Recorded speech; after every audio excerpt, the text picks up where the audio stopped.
Hello friends, welcome back to Harshini channel. எல்லாரும் நலமாகவும் ஆரோக்கியமாகவும் சந்தோஷமாகவும் இருப்பீங்கன்னு நான் நம்புகிறேன். இன்றைக்கி பார்த்தீங்கன்னா காலையிலேருந்து ஒரே பிஸிங்க. என்னமோ தெரியல, ஒன்றுமே வேலை இல்லை. ஆனாலும் அதை க்ளீன் பண்ணி இதை க்ளீன் பண்ணி ஒரே இது ஒரு ஒரு 2 மாதம் ஆச்சு வீடு ஷிஃப்ட் பண்ணி. இன்னும் அந்த பீரோவில் உள்ள துணிகள்லாம் அப்படி அப்படியே துருத்து வச்சேன். அப்படி அப்படியே இருக்கும் சாரியெல்லாம். அது பார்த்திங்கன்னா ஒவ்வொன்றும் ஒவ்வொரு இடத்துல இருக்குது. இது ப்ளவுஸ் ஒரு இடத்துல இருக்குது, சாரீ ஒரு இடத்துல இருக்குது. அது எடுத்து அதுக்குள்ளே அந்த எப்போவுமே நான் வந்து அந்த சாரீ எடுத்தேன்னா அந்த சாரீக்குள்ளேயே அந்த ப்ளவுஸை வச்சுருவேன். அப்போ தான் வந்து நமக்கு தேடாத அதுக்குள்ளேயே இருக்கும், எடுக்கிறதுக்கும் ஈஸியாக இருக்கும், நம்ம யூஸ் பண்ணுவோம். இல்லைன்னா எங்கேயாவது அவசரமாக கிளம்பும்போது பார்த்திங்கன்னா தேடிகிட்டே இருக்கணும். அதனால தான் வந்து எல்லாத்தையும் வந்து மடித்து கரெக்டாக எடுத்து வைப்பேன். உங்களுக்கெல்லாம் எப்படி இருக்குது? நீங்களும் இப்படி தான் சாரீக்குள்ளேயே வைப்பீங்களா? இல்லை தனியாக சில பேர் வந்து நிறைய தனியாக மடித்து வச்சுப்பாங்க, ப்ளவுஸை சாரீ தனியாக வச்சுப்பாங்க. அந்த மாதிரி பழக்கம் உண்டா அப்படின்றத கமெண்ட்ஸில் சொல்லுங்கள். இப்போ வந்து பார்த்திங்க அப்படின்னா அது கொஞ்சம் சாரி எடுத்து மடித்து வச்சேன். இன்னும் கொஞ்சம் இருக்குது. சரி, அது நாளைக்கு பார்த்துக்கலாம். இதே பார்த்துட்டு இருந்தால் நமக்கு வந்து மற்ற வேலைகள்லாம் கெட்டு போகுமே அப்படின்ட்டு சரின்ட்டு ஆட்டோமேட்டிக்காக வேலையெல்லாம் முடித்தேங்க. முடித்தோடனே காலையில் டிஃபனுக்கு பார்த்திங்கன்னா பூரி, அந்த குருமா, அது 2 செஞ்சு சாப்பிட்டாச்சு. மத்தியானம் வந்து ரைஸ் வச்சுட்டு இது பரங்கிக்காய் இருந்தது எங்கள் வீட்டில். வந்து அதை வந்து பால் கூட்டு செய்ய அப்படின்னு சொன்னாங்க.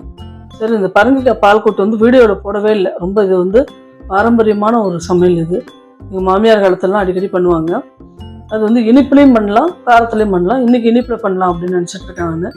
அதனால் வந்து அதுக்கு வந்து கட் பண்ணி வச்சு எல்லாம் பண்ணி குளித்து பூஜை முடித்து இந்த வேலையெல்லாம் முடிஞ்சதுங்க.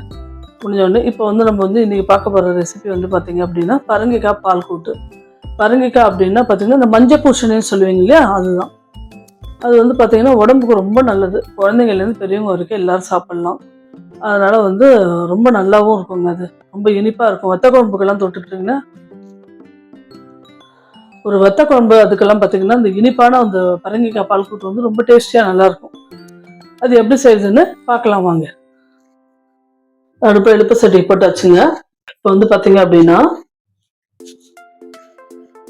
கொஞ்சமாக ஆயில் ஒரு 2 ஸ்பூன் விட்டால் போதுங்க, அதுக்கு மேலே வேண்டாம்.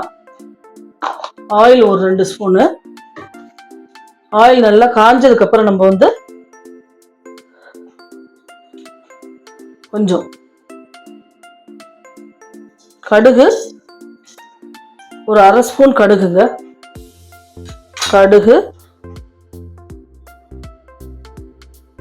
கடுகு நல்லா வெடிக்கட்டும்.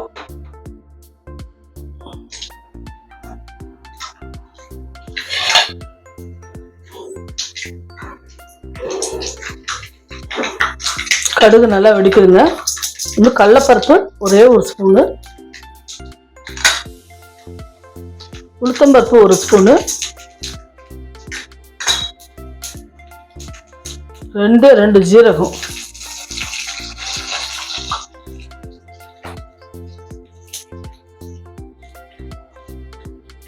சிகப்பு மிளகா இல்லை பச்சை மிளகா எது வேணாலும் போட்டுக்கலாம். 2 கிள்ளி போட்டிருக்கேன். கொஞ்சம் நல்லா செவரட்டும்.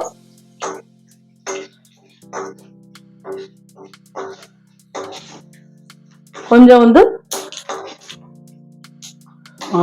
நல்லா செவந்து போச்சு இது. இப்போ வந்து இந்த பரங்கிக்காவை இதில் போட்டுக்கலாம்.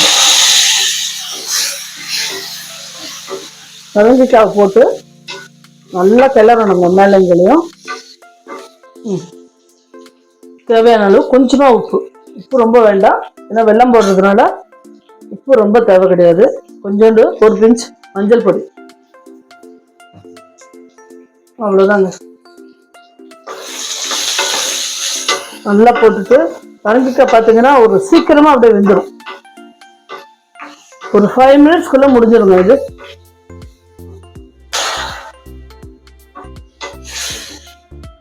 கொஞ்சம் தண்ணி ஊற்றி அப்படியே மூடிடணும். ஒரு 5 நிமிஷங்க. அதுக்குள்ளே இது வந்து வெந்துடும். வெந்ததுக்கப்புறம் பார்க்கலாம்.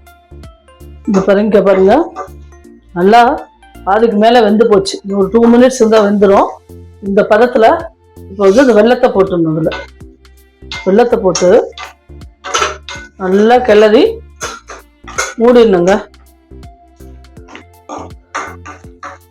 நல்லா கிளறி மூடிடணும். இந்த வெல்லம் கரைய அது வந்து அந்த அந்த வெள்ளத்தோடு சேர்ந்து அதுவும் நல்லா குழசெல்லாம் வெந்துடும் பரங்கிக்காவும். இப்போ அந்த டேஸ்ட் பார்த்தீங்கன்னா ரொம்ப நல்லா இருக்கும். இப்போ வந்து ஒரு 5 மினிட்ஸ் கழிச்சு பார்க்கலாம். இப்போ நல்லா கொதிக்குது பார்த்தீங்களா? கொதிச்சுன்னா இந்த இது வந்து உருவே தெரியாத நல்லா வெந்துக்கும்.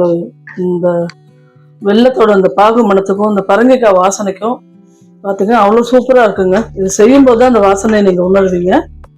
ரொம்ப சூப்பராக இருக்கு இந்த வாசனை. இன்னும் ஒரு 2 மினிட்ஸ் இருந்தால் போதுங்க, முடிஞ்சது வேலை. இந்த பதம் வந்து நல்லா கெட்டி ஆகிடும். கெட்டி ஆனதுக்கப்புறம் நம்ம என்ன பண்ணோம், இதை கேஸ் ஆஃப் பண்ணிடணும். கேஸ் ஆஃப் பண்ணிட்டு ஒரு 1/4 டம்ளர் இல்லைன்னா 1/2 டம்ளர் இந்த பாலை இதில் ஊற்றி கலரி விட்டுருந்துங்க. பால் ஊற்றினதுக்கு அப்புறம் கொதிக்க விடக்கூடாது. அப்படியே அந்த வெள்ளை சூட்டுக்கிறதுக்குமே கரெக்டாக இருக்கும். இது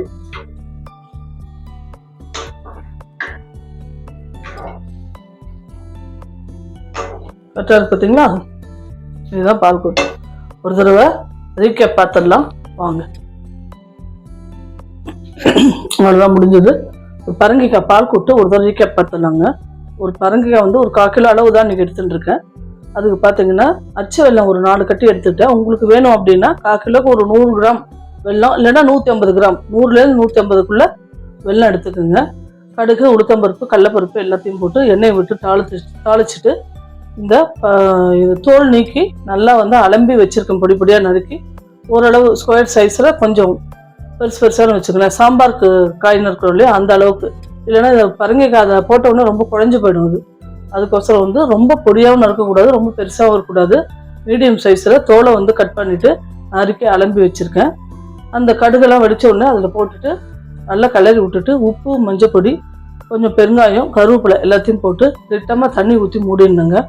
ஊன்னொடனே ஒரு 5 நிமிஷத்தில் நல்லா வந்து கொதி வந்து இப்போ பாதி வந்து 90% வந்து வெந்துடும். இந்த பரங்கிக்காய் வெந்ததுக்கப்புறம் அந்த வெல்லம் நசுக்கி வச்சுருக்கோம் இல்லையா அந்த வெல்லத்தை போடணும். வெல்லம் போட்டு நல்லா தவிர்த்தோடனே ஒரு 5 நிமிஷம் கழிச்சா வெல்லம் நல்லா கெட்டி ஆகிடும். அந்த பரங்கிக்காவில் எல்லாம் சேர்ந்து நல்லா கெட்டியாகும். கெட்டியானோடனே அடுப்பை ஆஃப் பண்ணிவிட்டு ஒரு 1/4 டம்ளர் இல்லைன்னா 1/2 டம்ளர் ஒரு 1/4 டம்ளர் முதல்ல ஊற்றி பார்த்துட்டு நல்லா கிளறி விடுங்க. கிளறி விட்டு ரொம்ப தண்ணியாக இருந்ததுன்னா ஊற்றாதீங்க. கொஞ்சம் ரொம்ப கெட்டியாக இருந்ததுன்னா இன்னும் கொஞ்சம் பால் விட்டுக்கலாம். அதில் 1/4 டம்ளர் முக்கால்வாசி போதுமான அளவு அதுக்கு. இதுதான் இந்த பரங்கிக்காய் பால் கூட்டு. ரொம்ப டேஸ்டியாக நல்லா இருக்குங்க. இதில் வந்து இனிப்பு, புளிப்பு எல்லாமே இருக்கும். காரம் எல்லாம் சேர்ந்து இருக்கிறதுனால ரொம்ப டேஸ்டியாக நல்லாயிருக்கும். சாதத்தோடு பிசைஞ்சு சாப்பிட்லாம். சப்பாத்தி, பூரி, இட்லி, தோசை எல்லாத்துக்கும் தொட்டுன்னு சாப்பிட்லாம். எங்கள் வீட்டில் ரொம்ப எல்லாருக்கும் இது ஒரு பிடிச்ச ஒரு டிஷ்ஷு. எங்கள் ஹஸ்பண்ட் என்ன கேட்டார், அதனால் உங்களுக்கு வீடியோவில் போடலேன்னு நான் உங்களுக்கு வீடியோவில் காமிச்சிட்டேன். அவ்வளோதாங்க. இந்த வீடியோ எல்லாருக்கும் பிடிச்சிருக்குன்னு நான் நம்புகிறேன். லைக் பண்ணுங்கள், ஷேர் பண்ணுங்கள், சப்ஸ்கிரைப் பண்ணுங்கள். நாளைக்கு வேறு ஒரு வீடியோவில் உங்களை நான் சந்திக்கிறேன். பாய்.